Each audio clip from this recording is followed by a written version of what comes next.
Այսօր այս օրվա իրադարձություններեն թրթված ուզեցի ցեզի հետ խոսիլ շատ կարևոր հանգամանքի մասին,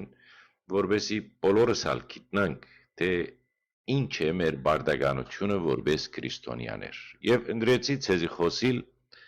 Հռոմայացիներու նամակի 13-րդ գլուխեն, որը կարծեք թե մորցված է այսօր մեր եկեղեցու մեջ եւ մորցված է Մայր Աթոր Սուրբ Էջմիածնի մեջ, բայց կոնե մենք չմոռնանք, որովհետեւ մենք 20 տարի է միասին ուսումնասիրենք Սուրբ Գիրքը եւ այս մասերուն խոսած ենք։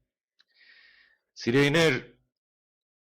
այսօր գուզեմ մեր ուշադրությունը բևերել, ինչպես ասի Սուրբ Գիրքի այս պատգամին վրա, որ կհաստատե ամեն իշխանություն Աստուծմե է, ով որ կհարագարագի իշխանության գահագարագի Աստուծո կարգադրության։ Սա իմ խոսքերը չեն, սա Պողոս Արաքյալի խոսքերն են ուղված հռոմայեցիներուն 13-րդ գլխու 1-2 համարներ։ Այս խոսքերը Պողոս Արաքյալի սրբազան պատգամի մեջ կգտնենք։ Պատգամը, որ գնդկրգե կամ գնդկձե իշխանության եւ աստվածադուր կարգին կարևորությանը։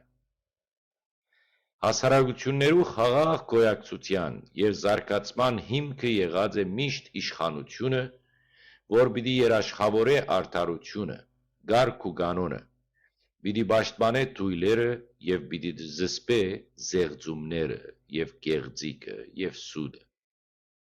Իշխանությունը Աստուծո հաստատած այն կարգն է, որ ժողովուրդը պիտի առաջնորդե դեպի բարօրություն եւ հարադեվություն։ Երբ մենք կհարկենք այս կարգը, կհարկենք Աստուծո դնորինումը, եւ երբ կմերժենք, ապա կդառնանք Աստուծո կարգադրության հագարագործ գսե Արաքյալը։ Բայց այսօր սիրեիներ, մեր մեջ եւ մեր եկեղեցու մեջ մենք կտեսնենք ավելի շատ տշնամանք, քան հարկանք։